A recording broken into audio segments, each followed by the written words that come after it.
ইনশাআল্লাহ, আল্লাহর রহমত ভালো।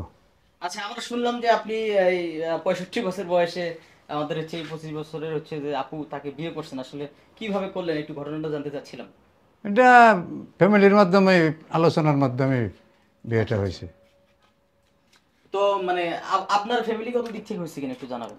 জি, আমার বাবা-মা পছন্দ করে আমাকে বিয়ে দিয়েছে। আচ্ছা, আপনার নামটা যেন কি বলছিলেন? আমার নাম সোনালী। সোনালী। কাকা আপনার নাম কি বলছিলেন? রমেশ সরকার। রমিজউদ্দিন সরকার। আচ্ছা আচ্ছা। আপনার আমার নাম মোহাম্মদ আবুল আপনার কি হন? উনি আমার দাদু, আর উনি আমার নতুন দাদু। আপনার কি হয় উনি? আমার দাদা হয়, ওটা আমার বড় ভাই, এটা আমার দাদি। আচ্ছা আচ্ছা। আমি গাজী। তা আমার দাদার আমরা সব করে বিয়ে করাইছি। আমার দাদার একজন সঙ্গিনী দরকার, আর বিস্তারিত আমার দাদা বলবে, আর দাদি আছে, কোনো প্রকার সমস্যা থাকলে তাদের কাছে শুনতে আচ্ছা পারবে। আচ্ছা আচ্ছা। আপনি কি হন ওনাদের? আমি ওনার নাতি লাগি, বড় মেয়ের ছেলে।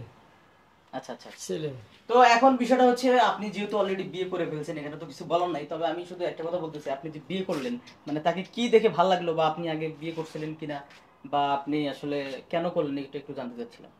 তার চারিত্রিক বৈশিষ্ট্য আমার কাছে ভালো লাগছে, সুন্দরী, চরিত্রগত দিক দিয়ে ভালো। এই হিসেবে আমি প্রস্তাব করছি, তার গার্জিয়ান রাজি হয়েছে, আমি বিয়ে করছি তাকে। আচ্ছা আচ্ছা। আপু, আপনার গার্জিয়ান থেকে বা আপনি কেন বিয়ে করলেন এটা একটু জানতে চাচ্ছিলাম। আসলে আমার গার্জিয়ান চাই যে এমন একটা লাইফ পার্টনার আমার লাইফে আসুক, যাতে আমাকে কেয়ার করবে, আমাকে আগলে রাখতে পারবে। তো আমার গার্জিয়ানের মনে হয়েছে উনি তার জন্য পারফেক্ট, তাই আমাকে সাজেস্ট করেছে। তো আমিও মনে করলাম, যেহেতু আমার বাবা মা কখনো সন্তানের খারাপ চায় না, তো বাবা মা যখন চাইছে, তখন আমি আর অমত করি নাই, আমি বিয়ে করে নিয়েছি।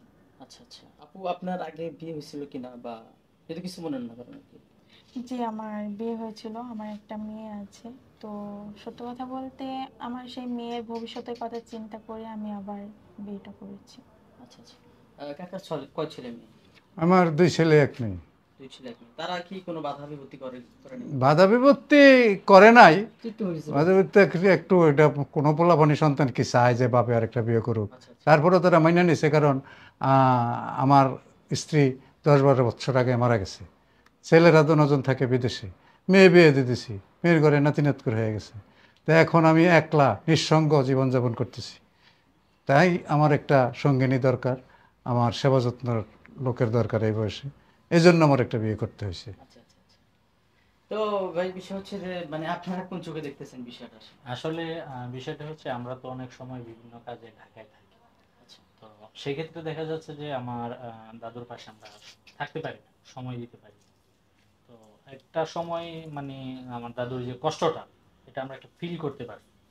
তো ফিল করতে পারার পর আমরা একটা চিন্তা করলাম যে আসলে এখন তো যেহেতু দাদু খুব নিঃসঙ্গ, তাছাড়া জায়গা সম্পত্তি ব্যবসা বাণিজ্য দেখার একটা ব্যাপার স্যাপার আছে, এগুলি সামলায় এসে উনি ঘরে এসে নিঃসঙ্গ সময় কাটায়, মন খারাপ মন খারাপ থাকে। তো সব দিক বিবেচনা করে আমরা আমাদের আরো মুরব্বীদের সাথে কথা কথা বলে মানে আমরা আচ্ছা আচ্ছা, বিয়েটা করেছেন। আচ্ছা আচ্ছা আচ্ছা। বিয়েটা করাইছি আর কি। জি ভাইয়া, মানে আপনার কাছে কেমন মনে হচ্ছে যে আমার কাছে এখন ভালোই লাগতেছে যে দাদা তো বাড়িতে একা থাকতো, অনেক দাদার কাজ কামও আমার করা লাগতো। যে অনেক সময় আমরাও ইয়ার্কি করতাম যে দাদা তুমি একটা বিয়ে করো না কেন, তো দাদা বলছে যে তোরা দেখে একটা বিয়ে করা দে। তো আমরাও এটা ভাইয়ের সাথে পরামর্শ করলাম, ইয়ার্কি করতে করতে জিনিসটা আজকে বাস্তবায়ন হয়েছে। মানে অনেক চেষ্টা ছিল, যে অনেক সময় মনে মনে ভাবতাম যে কিভাবে বিয়ে করাবো, দাদাও তো বিয়ে করতে চায়, অনেকভাবে চেষ্টা করতেছিলাম যে দাদারা বিয়ে করানো যায় কিনা। তো দাদারেও অনেক সময় কি করে বলতাম, দাদাও দেখি যে অনেক সময় সিরিয়াসলি বলতেছে তোরা পারলে আমার একটা বিয়ে করে দেখা, তাহলে যেহেতু তোরা আমার কাজ করতে চাস না, এই জন্যই দাদাই মানে অনেক সময় কথাগুলো বলতো। তা আমরা ভাইয়ের সাথে বুঝলাম যে দাদা তো আসলে এভাবে বিয়ে করতে চায়। তো বললাম দেখি আমরা টোকা দিয়ে কি হয়, মানে আমরা অনেকভাবে চেষ্টা করছি, করার পরে টোকা দেওয়ার পরে দাদার মন্তব্য আছে বিয়ে করার জন্য। পরে আরো মুরব্বীদের সাথে আমরা কথা বলে এইভাবে আমার যে বর্তমান দাদি, ওনাদের সাথে আমরা একটা যোগাযোগ করা দিই, কোনো কারণ বিষয়ে দাদিরে পছন্দ হয়ে যায়। তো এইভাবেই তখন আমরা একটা সামাজিকের মাধ্যমে, অনেকেই রাজি আছে অনেকে রাজি নাই, তারপরেও মানে আল্লাহ পাক যেখানে বাঁধনটা মিলিয়ে রাখছে সেখানে কেউ ফিরাইতে পারে না।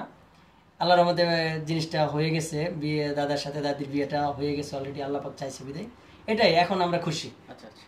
মানে আপনার কাছে কেমন লাগতেছে বিষয়টা আসলে? আমার কাছে অনেকই ভালো লাগতেছে, কিন্তু আমার আব্বু আম্মু তো খুবই নারাজ ছিল। তারপর তাদেরকে বুঝে তারপরে বললো যাও তো, তুমি সবকিছু করো, আমাদের এখানে টাকার দরকার নেই, জাস্ট মিলিয়ে দিলাম, পুরো একটা মিল হয়ে যাবে, তাই না? আচ্ছা আচ্ছা। দোয়া করবেন।